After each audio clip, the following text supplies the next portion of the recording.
കോഴിക്കോട് ഈങ്ങാപ്പുഴയിൽ ഭാര്യ ഷിബിലയെ കൊല്ലാൻ ഭർത്താവ് യാസർ ഉപയോഗിച്ചത് 2 കത്തികളെന്ന് പോലീസ്.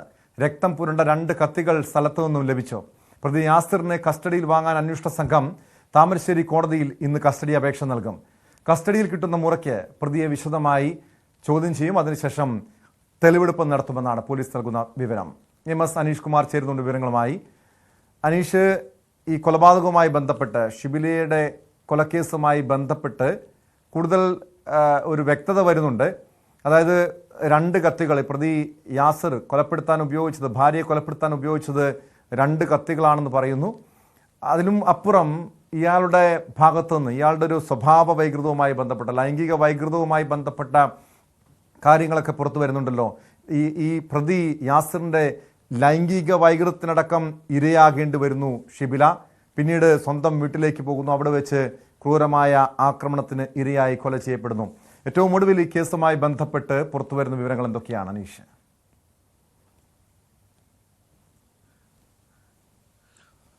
ടോം, ഇതിൽ ഏറ്റവും പ്രധാനമായി പുറത്തു വരുന്നത് ഈ ഭാര്യ പിതാവിനെയും കൊല്ലണമെന്ന ലക്ഷ്യത്തോടുകൂടി തന്നെയാണ് പ്രതി ഇവിടേക്ക് ഈ ഈങ്ങപ്പുഴയിലെ ഷിബിലയുടെ വീട്ടിലേക്ക് പോയതെന്നാണ് ഇതിൽ ഏറ്റവും പ്രധാനമായ കാര്യം. അതുകൊണ്ട് തന്നെ 2 കത്തികൾ പ്രതി കൈവശം കരുതിയിരുന്നു. ഒന്ന് കൈതപ്പൊയിൽ അങ്ങാടിയിൽ നിന്ന് വാങ്ങിയ പുതിയ കത്തിയാണ്. അത് വളരെ മൂർച്ചയേറിയ പുതിയ ആയുധമായിരുന്നു. ഒപ്പം ഈ മെഡിക്കൽ കോളേജ് പരിസരത്ത് വെച്ച് ഈ യാസറിനെ നാട്ടുകാർ പിടികൂടി പോലീസിൽ ഏൽപ്പിച്ചപ്പോൾ ആ സമയത്ത് ഒരു സ്റ്റീൽ കത്തി ഈ യാസറിൻ്റെ കയ്യിലുണ്ടായിരുന്നു. ഈ 2 കത്തികളും കൃത്യത്തിന് ഇയാൾ ഉപയോഗിച്ചു എന്നാണ് മനസ്സിലാക്കാൻ കഴിയുന്നത്. പ്രത്യേകിച്ചും പോസ്റ്റ്മോർട്ടം റിപ്പോർട്ട് കഴിഞ്ഞപ്പോൾ 11ഓളം മുറിവുകൾ ഈ ഷിബിലയുടെ ശരീരത്തിൽ ഉണ്ടായിരുന്നു എന്ന് കണ്ടെത്തി. ഇതിൽ കഴുത്തിൽ ആഴത്തിലിറങ്ങിയ 2 പരുക്കുകളാണ്, കത്തി കയറ്റിയുണ്ടായ പരുക്കുകളാണ് മരണത്തിന് കാരണമായതെന്നും കണ്ടെത്തിയിരുന്നു. ഈ 2 പരുക്കുകളും ഒരുപക്ഷെ ഈ മൂർച്ചയേറിയ പുതിയ ആയുധം വെച്ചുള്ളതാവാം. മറ്റ് ശരീരത്തിൽ നിരവധി കുത്തുപാടുകൾ ഉണ്ടായിരുന്നു. അത് ചെറിയ കത്തി ഉപയോഗിച്ച് ശരീരത്തിൽ കുത്തി വലിച്ച് എന്ന രീതിയിലുള്ള മുറിവുകളാണ്. അതുകൊണ്ട് ഈ 2 ആയുധങ്ങളും ഈ പ്രതി ഉപയോഗിച്ചുവെന്നാണ് കണ്ടെത്തിയത്. ഒരുപക്ഷെ ഒരു ആയുധം ഉപയോഗിച്ചു ഒരാളെ വകവരുത്തുക, ഷിബിലയെ വകവരുത്തുക, മറുവശത്ത് ഈ ആയുധമൊന്നും ഊരിയെടുക്കാൻ കഴിഞ്ഞില്ലെങ്കിൽ കൈവശമുള്ള മറ്റൊരു കത്തി ഉപയോഗിച്ച് ഭാര്യ പിതാവിനെ വകവരുത്തുക, ഈ ലക്ഷ്യമായിരുന്നു അയാൾക്ക് എന്ന ഒരു നിഗമനത്തിലാണ് പോലീസ് എത്തിയിരിക്കുന്നത്. 2 ഈ ആയുധങ്ങളിലും 2 കത്തികളിലും പുരണ്ടിരിക്കുന്നതിനാൽ 2 ആയുധങ്ങളും ഉപയോഗിച്ചിട്ടുണ്ട് എന്നൊരു നിഗമനത്തിൽ തന്നെയാണ് പോലീസ്. ഫോറൻസിക് പരിശോധന അടക്കം പൂർത്തിയാക്കി കത്തികൾ തെളിവായി കോടതിയിലേക്ക് സമർപ്പിച്ചിട്ടുണ്ട്. അതുകൊണ്ട് കൃത്യമായ ഒരു ആസൂത്രണം ഇതുമായി ബന്ധപ്പെട്ട് ഇയാൾ നടത്തിയിരുന്നു എന്നതിൻ്റെ ഏറ്റവും പ്രധാന തെളിവാണ് ഈ 2 ആയുധങ്ങൾ കണ്ടെടുത്തത് എന്നാണ് പോലീസ് പറയുന്നത്. എന്തായാലും കൃത്യം നടന്ന അന്ന് അർദ്ധരാത്രിയോടുകൂടി തന്നെ ഈ യാസറിനെ പിടികൂടാൻ പോലീസിന് കഴിഞ്ഞിരുന്നു. അതിനുശേഷം വിശദമായ ചോദ്യം ചെയ്യൽ നടത്തി ഫോറൻസിക് പരിശോധനകളൊക്കെ പൂർത്തിയാക്കി പിന്നീട് കോടതിയിൽ നൽകിയെങ്കിലും കോടതി റിമാൻഡിലേക്ക് വിടുകയായിരുന്നു. അതിനുശേഷം ഇന്ന് 3 മണിക്ക് ഈ റിമാൻഡിന് ശേഷം കസ്റ്റഡി ആവശ്യപ്പെട്ട് പോലീസ് കസ്റ്റഡി അപേക്ഷ കോടതിയിൽ നൽകും. ഇതിന്മേൽ വാദം നടന്ന ശേഷം ഒരുപക്ഷെ തിങ്കളാഴ്ചയാവും കസ്റ്റഡിയിലേക്ക് നൽകുക എന്നാണ് നമുക്ക് മനസ്സിലാക്കാൻ കഴിയുന്നത്. അങ്ങനെയെങ്കിൽ തിങ്കളാഴ്ച പ്രതിയുമായി ഈ ഈങ്ങപ്പുഴ അടക്കമുള്ള ഈ വീട്ടിലേക്കും മറ്റ് ക്വാർട്ടേഴ്സ് അടക്കമുള്ള ഇടങ്ങളിലേക്കും ഒക്കെ കൊണ്ടുപോയി പോലീസ് തെളിവെടുപ്പിനുള്ള നീക്കം നടത്തുന്നുണ്ട്. അത്തരമൊരു തെളിവെടുപ്പ് നടക്കും. ഒപ്പം ഇന്നലെ തന്നെ ഈ ഭാര്യ പിതാവിൻ്റെയും മാതാവിൻ്റെയും ഒക്കെ വിശദമായ മൊഴി മെഡിക്കൽ കോളേജ് ആശുപത്രിയിൽ എത്തി അന്വേഷണ സംഘം രേഖപ്പെടുത്തുകയും ചെയ്തുകൊണ്ട് അതുകൊണ്ട് പഴുതടച്ച രീതിയിൽ ഈ കേസ് മുന്നോട്ട് കൊണ്ടുപോകുന്നതിനുള്ള നീക്കങ്ങളാണ് പോലീസ് നടത്തുന്നത്. ഒപ്പം ഈ ഭാര്യ ഷിബില സ്വന്തം വീട്ടിലേക്ക് പോയതിന്റെ വൈരാഗ്യത്തിനപ്പുറം ഈ ലഹരി ഒരു വില്ലനായിട്ടുണ്ട്. കാരണം ലഹരിക്കടിമയാണ് പ്രതി യാസർ എന്ന വിവരങ്ങൾ നേരത്തെ തന്നെ പുറത്തു വന്നതാണ്. മുൻപ് താമരശ്ശേരിയിൽ തന്നെ അനീഷ് റിപ്പോർട്ട് ചെയ്ത വാർത്തയാണ്. താമരശ്ശേരി തന്നെ സ്വന്തം അമ്മയെ കൊലപ്പെടുത്തിയ ആഷിഖിൻ്റെ അടുത്ത സുഹൃത്താണ് ഈ യാസർ. യാസറും ആഷിഖുമൊക്കെ താമരശ്ശേരി കേന്ദ്രീകരിച്ച് ലഹരി വിൽപ്പന നടത്തുന്ന സംഘത്തിലെ പ്രധാനികളാണ് എന്ന വിവരങ്ങളൊക്കെ പുറത്തു വന്നിരുന്നല്ലോ. അതും അതായത് ഈ ലഹരിയുടെ ഒരു അടിമത്തത്തിൽ, ഈ കഞ്ചാവ് ലഹരിയിൽ കാട്ടിക്കൂട്ടിയ പരാക്രമം, കൊലപാതകം എന്നൊരു വിലയിരുത്തൽ, നിരീക്ഷണം പോലീസിനുണ്ടോ? അതോ ഈ ഭാര്യയെ പിണങ്ങിപ്പോയതിൻ്റെ, സ്വന്തം വീട്ടിലേക്ക് പോയതിൻ്റെ വിരോധം തന്നെ ആയിരിക്കുമോ ഈ കൊലപാതകത്തിന് കാരണമായത്?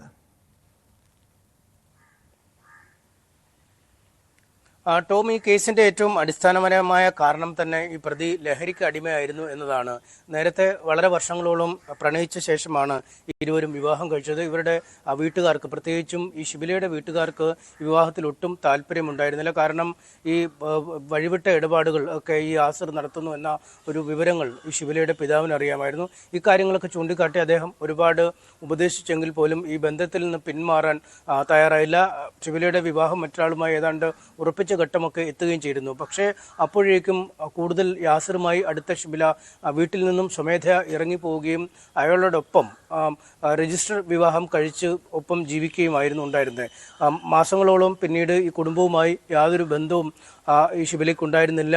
പിന്നീട് ഈ കുട്ടി ഉണ്ടായ ഒരു സാഹചര്യത്തിലാണ്, സാധാരണഗതി നമുക്കറിയാം, ഈ ഒളിച്ചോട്ടവും പ്രണയവിവാഹമൊക്കെ ഉണ്ടായി കഴിയുമ്പോൾ ഈ കുട്ടികളൊക്കെ ഉണ്ടാകുമ്പോഴേക്കും ഈ പേരക്കുട്ടികളെ കാണാനുള്ള ആഗ്രഹം നിമിത്തം പലപ്പോഴും ഈ കുടുംബങ്ങൾ അവരുടെ കടുംപിടുത്തം ഉപേക്ഷിച്ച് അവരെ കൂടെ കൂട്ടുന്ന ഒരു സാഹചര്യമാണ്. അതുതന്നെയാണ് ഈ ഈങ്ങാപ്പുഴയിലും ഉണ്ടായത്. ഈ കുട്ടി ഉണ്ടായി കഴിഞ്ഞപ്പോൾ ഈ അബ്ദുൾ റഹീമൊക്കെ ഈ കുട്ടിയോട് സ്നേഹം കാണിക്കുകയും ഷിബിലയെ വീണ്ടും ആ വീട്ടിൽ വരാൻ അനുവദിക്കുകയും ഒക്കെ ചെയ്തു. ഇത്തരം ഒരു സാഹചര്യത്തിലും ആ കുടുംബ ബന്ധങ്ങൾ കൃത്യമായി തന്നെ മുന്നോട്ട് പോയിക്കൊണ്ടിരുന്നു. പക്ഷേ ഇതിനിടയിലാണ് ഈ ലഹരിയുടെ വലയത്തിലേക്ക്, അല്ലെങ്കിൽ ലഹരി ശൃംഖലയുമായി ഇയാൾ അടുത്ത ബന്ധം പുലർത്തുന്ന ഈ നേരത്തെ പറഞ്ഞ ആഷിക്കടക്കമുള്ള അത്തരം ആളുകളുമായുള്ള ബന്ധം, ഇതോടുകൂടി ഒരു പൂർണ്ണസമയ ലഹരിക്കടിമ എന്ന രീതിയിലേക്ക് ഇയാൾ മാറുന്നു. ഇയാൾക്ക് പണം ലഭിച്ചാൽ ഒന്നും തികയാതെ വരുന്ന സാഹചര്യം, വീട്ടിലെ നിത്യദിന്ദാന ചെലവുകൾ പോലും നടത്താൻ ബുദ്ധിമുട്ടുന്ന ഒരു സാഹചര്യം. കാരണം ഇവർ രണ്ടുപേരുടെയും വീട്ടിലല്ല, മറ്റൊരു സ്ഥലത്ത് പ്രത്യേക വാടകയ്ക്ക് വീടെടുത്താണ് താമസിക്കുന്നത്. അതുകൊണ്ട് വീട്ടിലെ കാര്യങ്ങൾ പോലും മുന്നോട്ട് കൊണ്ടുപോകാൻ കഴിയാത്ത ഒരു സാഹചര്യം. വീട്ടിൽ നിന്നും സ്വന്തം ഇഷ്ടപ്രകാരം പുറത്തേക്ക് ഇറങ്ങിപ്പോകുന്നതുകൊണ്ട് തന്നെ തൻ്റെ വീട്ടിൽ പോയി സഹായങ്ങൾ ഒരുപാട് അഭ്യർത്ഥിക്കാൻ കഴിയാതെ വണ്ണം നിസ്സഹായി പോകുന്ന ഒരു സ്ത്രീയുടെ ഒരു ജീവിത ചിത്രവും നമുക്ക് അവിടെ കാണാൻ കഴിയും. അങ്ങനെ ഒരു വശത്ത് ലഹരിക്കടിമയായി വളരെ വലിയ പീഡനങ്ങൾക്ക് വിധേയമാക്കുന്നു, മറുവശത്ത് സാമ്പത്തികമായ ഞെരുക്കം വല്ലാതെ ബുദ്ധിമുട്ടിക്കുന്നു. സ്വർണ്ണമൊക്കെ ഉള്ളത് പൂർണ്ണമായും പണയം വെക്കുന്നു, അടുത്തുള്ള ആളുകളിൽ നിന്നും കടം വാങ്ങുന്നു. അങ്ങനെ ഒരു ജീവിതവും ഒരു തരത്തിലും ജീവിതം മുന്നോട്ട് പോകാൻ കഴിയാത്ത ഒരു അവസ്ഥയിലേക്ക് എത്തിയപ്പോഴാണ് ഇയാളുടെ പീഡനങ്ങളിൽ മനംനൊന്ത് ഈ കുട്ടി സ്വന്തം വീട്ടിലേക്ക് പോകുന്നത്. ഒപ്പം ഈ ആഷിഖിനെ പോലുള്ള കൊടും ക്രിമിനലുകളുമായാണ് ബന്ധം. ഈ ആഷിഖ് അമ്മയെ കൊന്ന ശേഷവും ആഷിഖിന്റെ ചിത്രവും ഇയാളുടെ ചിത്രവും ഒക്കെ മൊബൈൽ ഫോണിൽ കാണുമ്പോൾ ഇതേ ചൊല്ലിപ്പോലും ആ കുടുംബത്തിൽ തർക്കങ്ങളും പ്രശ്നങ്ങളൊക്കെ ഉണ്ടാവുന്നു. പിന്നീട് ഈ തർക്കം വഷളായി മാറുകയും ഒരു നിമിഷം പോലും ഇയാളുടെ ഒപ്പം ജീവിക്കാൻ കഴിയാത്ത ഒരു സാഹചര്യത്തിലേക്ക് കാര്യങ്ങൾ നീങ്ങുകയും ചെയ്യുന്നു. അങ്ങനെയാണ് സ്വന്തം വീട്ടിലേക്ക് ഈ യുവതി പോയത്. അതുകൊണ്ട് ഈ ലഹരിയുടെ ഇടപെടൽ, ഒരു സാധാരണ രീതിയിൽ ജീവിക്കുന്ന ഒരു കുടുംബത്തിലേക്ക് ലഹരി എത്തുമ്പോൾ, ഈ രാസലഹരി മയക്കുമരുന്ന് എത്തുമ്പോൾ ഉണ്ടാകുന്ന ഒരു മാറ്റം, അതിൻ്റെ ഏറ്റവും വലിയ ഉദാഹരണം കൂടിയാണ് ഈ ചെറിയ കുടുംബത്തിന് സംഭവിച്ച ദുരന്തം. ടോം.